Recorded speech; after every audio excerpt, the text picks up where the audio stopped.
welcome to This Market's Now Special. I'm Michelle Rook along with Eric Snodgrass. He is Senior Science Fellow with Nutrient Ag Solutions. And I want to start off first talking about kind of the forecast here for the Mississippi River Valley and some of those areas and the impact you think that might be able to have here on easing some of the dryness and the low water levels we've seen on the river.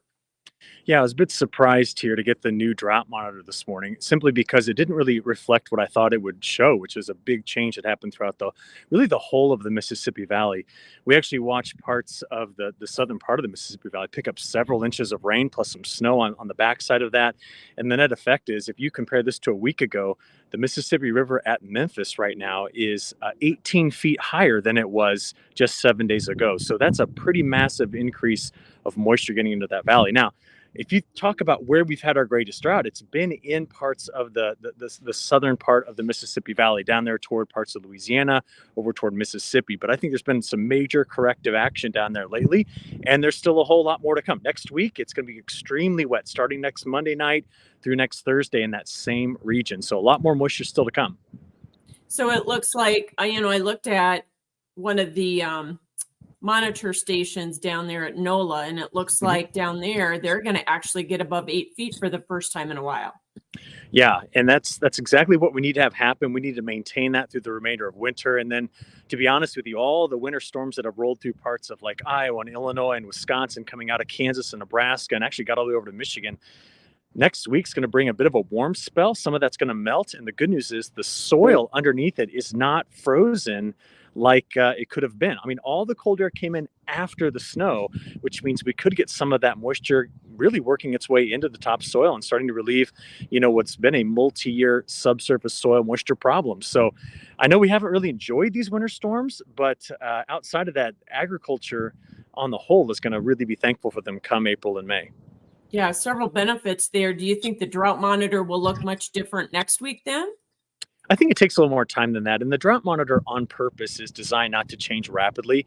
It's a cumulative statistic over a long time period, 6 to 9 months, which means, it's looking back at all of the cumulative problems up to this point. But we're right now at about a third of the country in some form of drought. I expect that number to be down around 20% by the time we start this upcoming growing season, which is good. That's what we want winter to do, is to eliminate as much drought as possible. Yeah.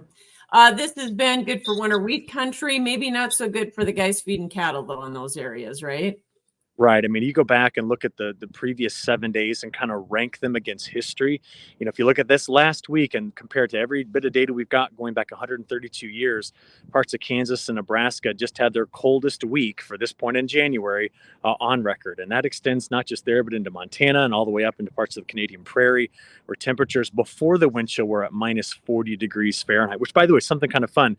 Minus 40 degrees Fahrenheit is also minus 40 degrees Celsius. That's the only place where those two scales cross one another. But I did get a message from a friend that has cattle has a cow-calf operation in Montana. And, they do some early calving right now. And one of their calves was born at minus 50 wind chills. And so they had to scoop it up, put it in the truck on the seat warmer, and then get it off to the barn. It was amazing to see new life coming into this world at minus 50 degrees Fahrenheit. Yeah. And like I said, it's almost a double-edged sword for the winter wheat areas. While they needed the precip, boy, it got cold down in those winter wheat areas as well. So maybe there was a little winter kill. Well, it's all going to depend on how much of it got covered in snow. And we did have some good snows throughout Kansas and parts of Nebraska, down into the panhandles of Oklahoma and Texas before it got here. But there's going to be some acres that did get hit by this, where the temperatures were, struggling to get above 0 degrees Fahrenheit, which we do know is kind of right there at that, that spot where you can get winter wheat kill. But we won't have an answer for that, unfortunately, until we get into April. And so we're going to have to watch it carefully between now and then. And what's the outlook for South America? Let's start off first with Brazil. We got some good rains the first part of January, but what does the latter part look like? Well, it's drier right now, but we're expecting toward the end of the month for things to go back over wet again. And what I'm concerned about there is if that slows down harvest progress, this could be an issue that could be quite problematic and keep pushing that crop counter farther down the road, which means Safrinha goes in later. And if Safrinha goes in later and El Nino maintains some of its influence, we could have a drier finish to that Safrinha crop. But some of the early numbers I'm hearing out of Mato Grosso are disappointing, but they were expected to be low because that early planted crop is what took all the heat and took all of the drought stress from October to November, December. The question is, will the later planted stuff get the benefit of these early January rains as we kind of continue to press forward with this crop season? So I think we're going to have a lot of questions answered about Brazil's crop in the next, let's call it 3 to 4 weeks. Are the GFS and the Euro starting to agree or not? It's been better.